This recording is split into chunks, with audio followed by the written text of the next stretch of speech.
Okey, asas kepada sains moden ialah yang pertama ialah alam tabi'i, merupakan ruang fizikal yang betul.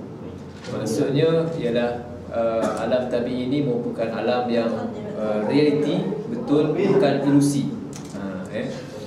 Yang kedua ialah alam tabi'i berjalan mengikut suatu ruang keteraturan yang tersendiri, yang dikenali sebagai law of nature.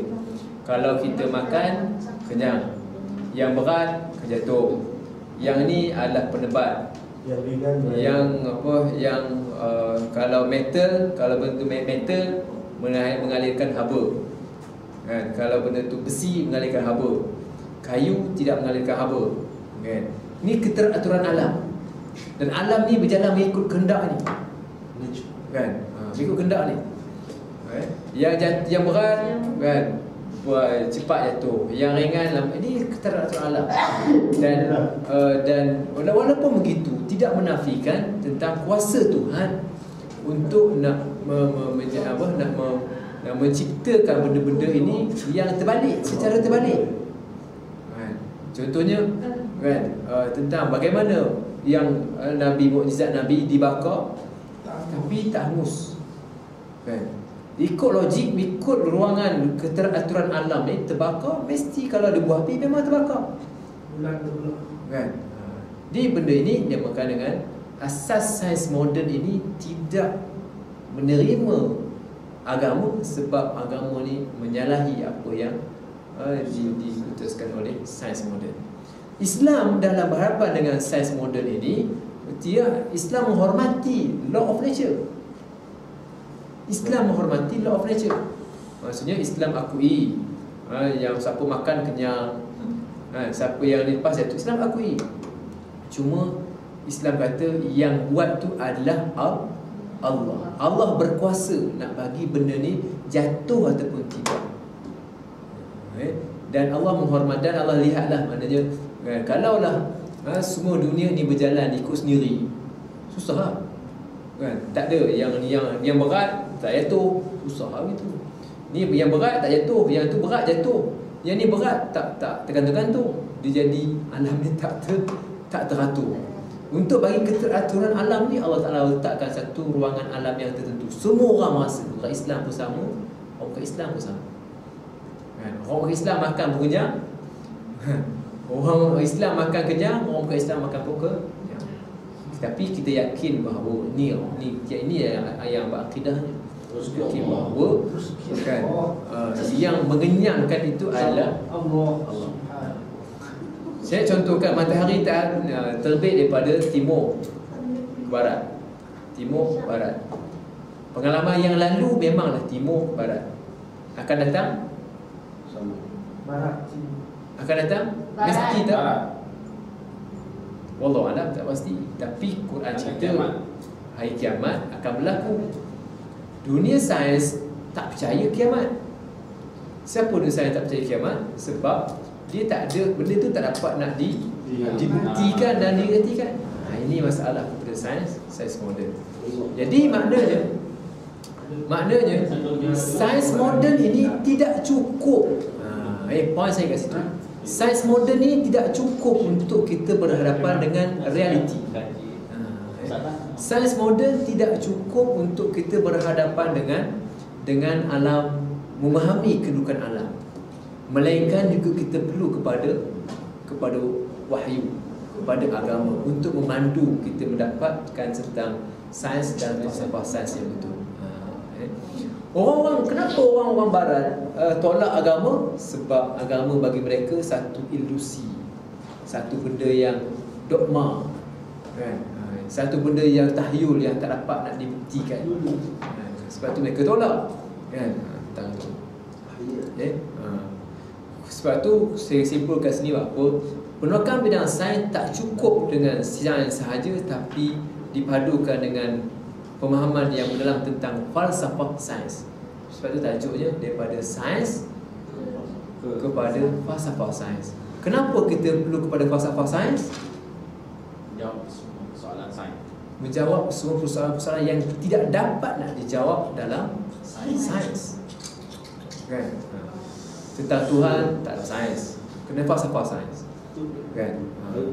Ini penting untuk difahami, kan?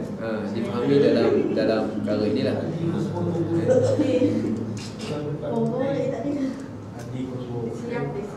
Dr. Arif Kosmo tu salah satu daripada cara dia membuktikan keajaiban Al-Quran. Tu Dr. Arif Kosmo buktikan keajaiban Al-Quran, bahasa dan sebagainya kan. Jadi kita lihat di sini ialah masalah yang berlaku kepada pembelajaran akidah. Kan? Kalau belajar tentang akidah di inilah belajar tentang tauhid, sifat Allah Taala, sifat 20, sifat apa, kadang-kadang tidak dibincangkan tentang sains. Tidak dibincangkan tentang sains. Sedangkan antara sains, falsafah itu satu benda yang dekat. Yang dulu benda tu sekali tapi akhirnya dipisahkan.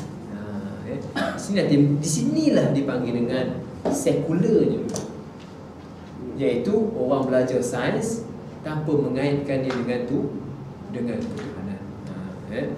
Sains mengkaji objek yang boleh dicerap, yang nampak, yang dilihat oleh panca-indera, sains. Manakala dan juga sains ini adalah ilmu yang bersifat teori, manakala teknologi yang ilmu yang bersifat praktikal. Apa itu sains dengan teknologi? Apa itu sains dan teknologi?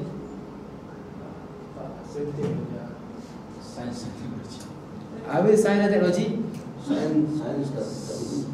Sains tabi'i, teknologi ciptaan manusia.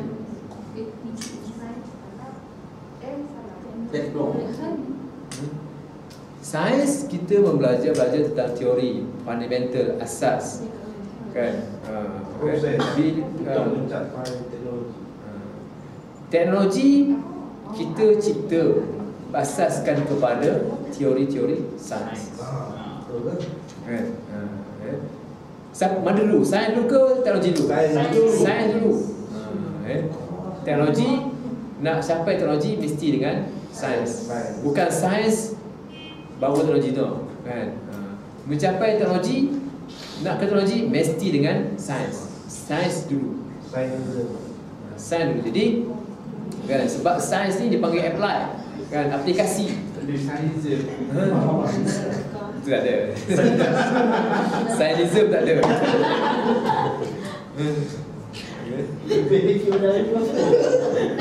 Itu yang dapat 9, dapat matematik, sains. Falsafah sains dia belajar mengkaji tentang alam ghaib yang wujud di sekitar objek itu. Benda jatuh ni, jatuh. Sainsnya jatuh. Di mana falsafahnya? Kenapa dia jatuh? Graviti. Okay. Macam mana boleh ada graviti? Siapa yang buat graviti? Allah. Orang yang sains dia tak sampai ke situ. Sebab itulah kesimpulan yang saya buat di sini ialah penerokaan bidang sains tak cukup dengan bidang sains sahaja, tapi perlu kepada falsafah sains. Bila belajar sains sahaja tak pergi kepada falsafah sains, itu yang jadi sains barat. Itu jadi sains barat. Apa masalah sains barat? Mereka mengkaji sains tapi tak jumpa Tuhan. Mereka berjumpa dengan bukti-bukti Tuhan tapi tak jumpa dengan Tuhan. Orang Islam pula jumpa Tuhan tapi tak jumpa sains. Itu masalah orang Islam. Orang Islam pun masalah juga. Orang Barat ialah mereka jumpa benda, tak jumpa dengan bukti, jumpa bukti tapi tak jumpa dengan Tuhan. Orang Islam kan konon-kononnya jumpa Tuhan tapi malah fikir kan sains dapat 7, sains dapat E, D, langsung dah tak jumpa dengan sains. Kan yang mengkaji sains orang Barat kan, Islam tentang Tuhan. Ni masalah dulu masalah. Kan? Bukan Islam dulu yang kaji sains. Islam dulu kaji sains, tapi akhirnya orang Islam malas. Itulah. Dia ambil dari Barat. Orang Barat ambil, orang Islam jadi malas. Kita semua. Yang ini dapat sains A. Sainisme Sains tu D.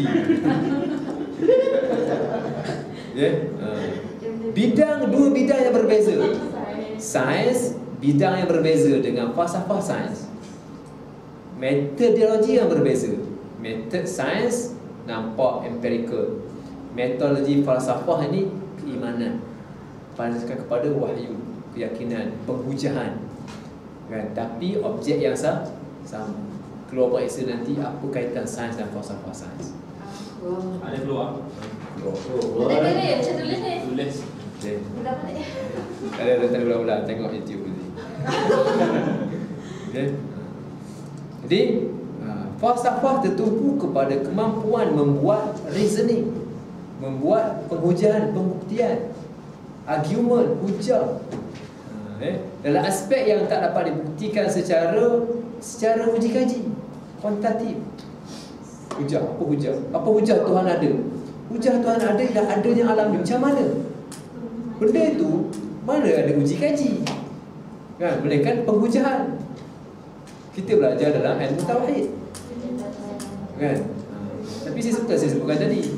Kan? Kita belajar falsafah tauhid, sains, falsafah apa nama ni? Iman Tuhan, tapi kita tak jumpa sains. Orang barat kaji sains tak jumpa Tuhan. Dua-dua pening. Dua-dua pening. Benda ni perlu dipadukan. Ukuran kebenaran dalam falsafah bersifat subjektif. Dia berfikir, subjektif. Dan buktikan mana betul mana salah, Quran. Falsafah sains membawa pengertian, mengetahui jawapan di sebalik hakikat sesuatu. Kenapa jatuh? Graviti. Kenapa graviti? Kenapa tak gravito? Kenapa graviti? Kenapa jatuh? Lepas, kenapa tak naik ke atas? Kenapa lepas dia tak pergi sana? Kenapa lepas jatuh? Siapa yang buat? Jadi falsafah sains ajar benda ini. Sains setakat itu saja. Lepas jatuh, setakat itu saja. Falsafah sains akan lebih jauh daripada itu. Yang kita belajar dalam tauhid. Mengetahui jawapan di sebalik hakikat sesuatu dari alam dan persoalan-persoalan di sebalik sebuah teori. Kenapa teori Newton, teori graviti, teori apa lagi? Teori apa lagi?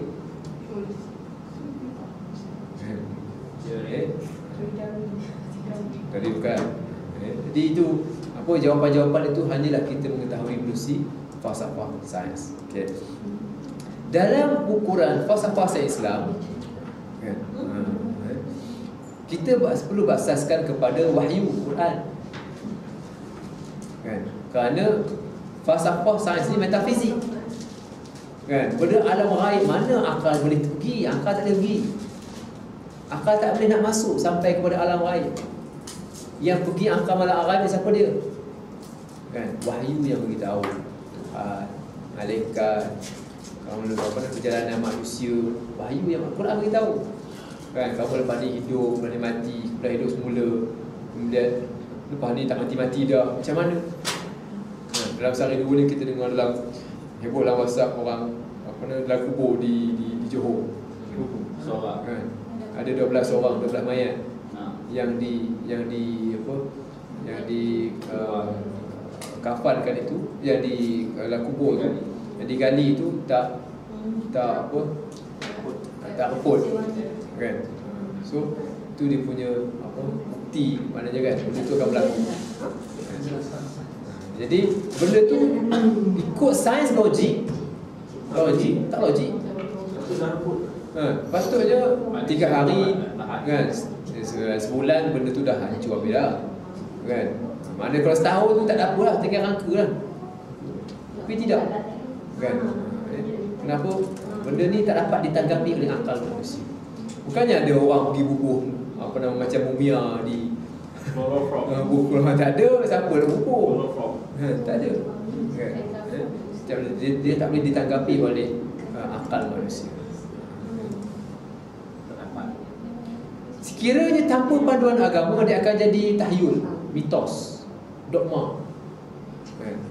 Agama yang beritahu begini, Al-Quran cakap begini, kan? Kalau tak jadi mitos, jadi cerita pengelipular, cerita tak ketahuan, kan? Islam wahyu, Barat Darwin. Islam wahyu, Barat Darwin. Kenapa Darwin? Kenapa Darwin? Sebab Darwin bertujuan untuk menolak, untuk nak menyelesaikan masalah falsafah ini isu Barat.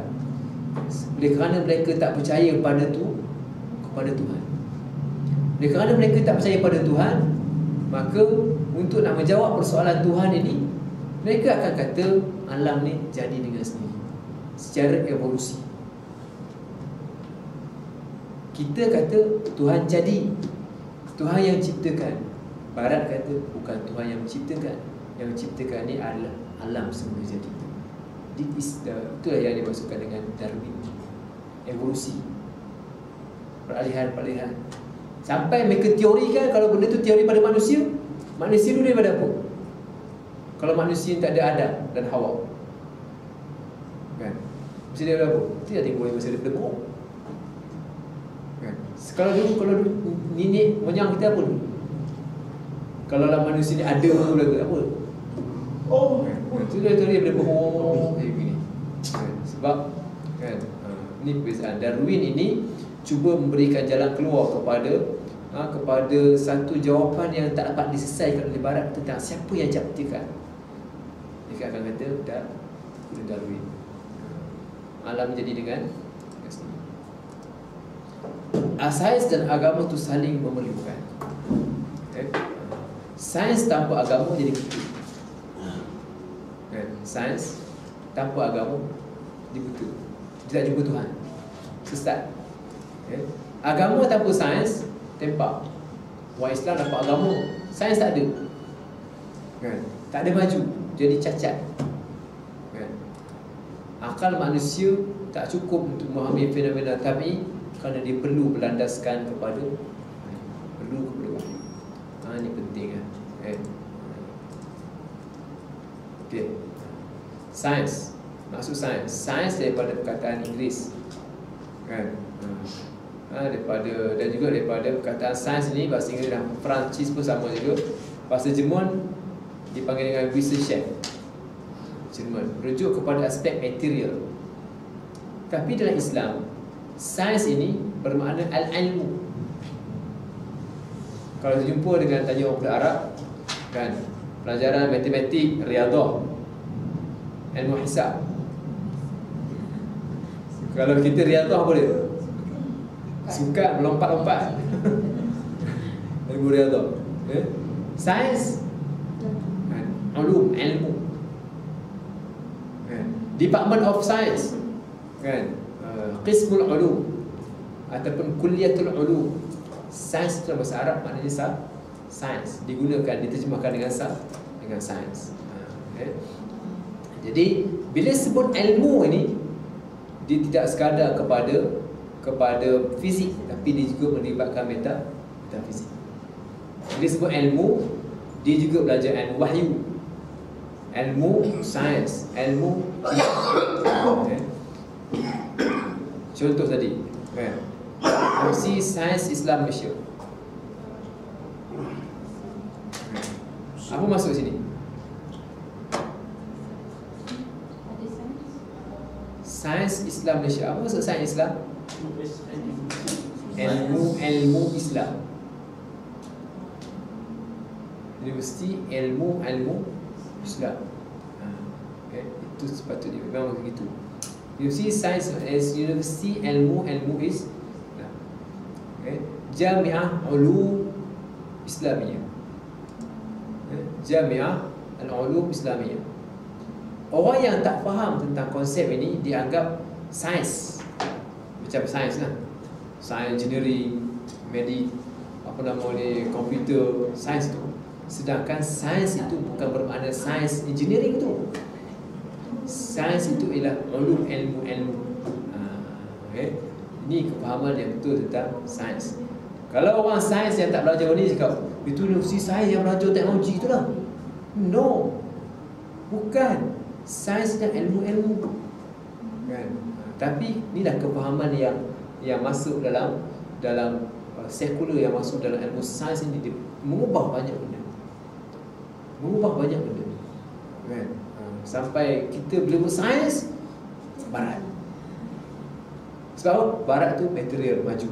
Sedangkan sains itu bukan itu maksudnya. Kan? Dan ilmu fiqh, sains fiqh, ada tak maksud sains fiqh? Kan? Tak ada. Ilmu tauhid, sains tauhid. Kan? Sebab nampak pelik.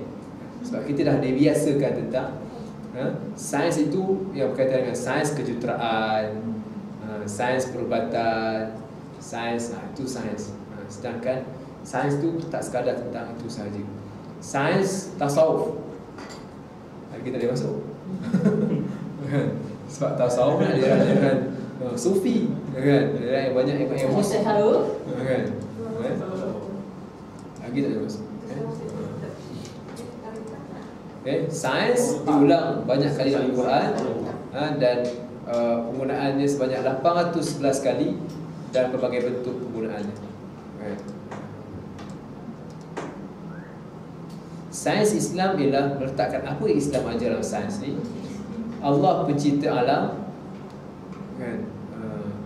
Alam ini tidak terhad kepada aspek material sahaja, tapi terdapat banyak lagi aspek metafizik di sebalik alam ini.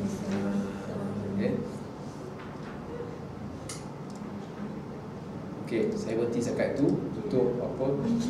Untuk sains dan falsafah sains dalam teori apa?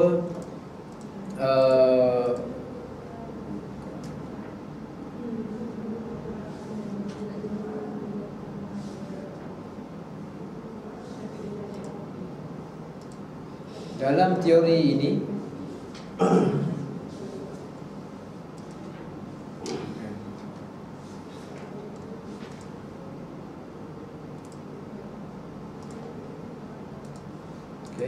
di sini ialah kedudukan yang kedua. Jadi yang pertama ialah zaman moden, yang kedua zaman perkembangan sains dan teknologi. Bila zaman perkembangan teknologi ini berlaku sekitar dalam tahun 1500, 1600, 1700, 1800, 1900. Kan? Daripada zaman-zaman tu, terutamanya tahun 1800, 1700, 800, 900. Kan? 1800 orang mula mencipta alat-alat. Kan? Ketika itulah, kan, bila berlakunya perkembangan sains ini, kan, mereka tak mahu pergi kepada agama, mereka mengagungkan sains. Tapi rupanya mereka mengagungkan sains itu menyebabkan mereka gagal bertemu dengan kebenaran. Kan? Ini punya masalah yang berlaku kepada zaman sains teknologi, yang akhirnya apa implikasi dia? Implikasi saya sebutkan tadi ialah orang jadi maju, orang jadi hebat, kan? Tapi dia rasa tak perlu kepada Tuhan. Kenapa? Sebab dia rasa, kan, yang dia buat ini adalah usaha dia. Yang dia buat ini adalah hasil daripada perahan idea dia. Yang buat ni adalah daripada duit dia. Sedangkan duit, tenaga, masa pun semua tu Tuhan yang bagi. Jadi kaya. Jadi hebat, banyak duit. Ya, tak apa banyak duit, tapi dia kena sedar dan tunduk bahawa banyak duit itu adalah, kan, Tuhan yang berikan. Akidah kepada qada dan qadar. Sekularisme berlaku kepada orang-orang gini, kan, kepada orang yang maju ini, sebab dia tidak mengaitkan penciptaan itu dengan Allah Subhanahu Wa Taala. Kenapa tak kait? Sebab falsafah, sebab apa yang dia belajar dalam dulu, asas kepada perkembangan sains dan teknologi yang ada pada hari ini tidak berasaskan kepada ketuhanan, tapi kepada akal dan rasional dan material sahaja. Okey, itu dia punya kesimpulan yang dibuat dalam tajuk apa tadi, sains dan falsafah sains. Ada pun soalan tadi tanya tentang Ibnu Sina, Ibnu apa tadi, kan, tentang falsafah sains. Pada zaman itu, zaman Ibnu Sina yang mengasaskan medical, perubatan Islam dan sebagainya. Pada zaman dia, zaman ditekankan tentang kedua-dua ilmu. Kan? Zaman kita, masalah zaman kita apa masalah zaman kita? Kita dengar tak?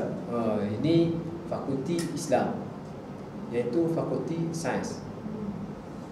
Fakulti sains tu kafir.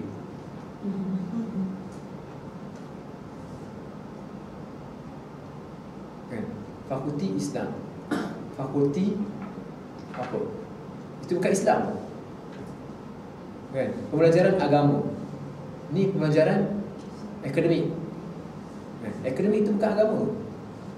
Sains itu bukan agama. Matematik itu bukan agama. Tauhid itu apa? Geografi itu bukan agama. Kan? Geografi agama. Kejuruteraan agama. Apa lagi? Sains agama. Teknologi agama. Sains kejuruteraan semua agama. Apa yang tak agama ni? Semua agama. Kenapa kita kata begitu? Sebab akidah kita ialah Islam, agama meliputi seluruh aspek kehidupan manusia. Kan? Di mana masalahnya?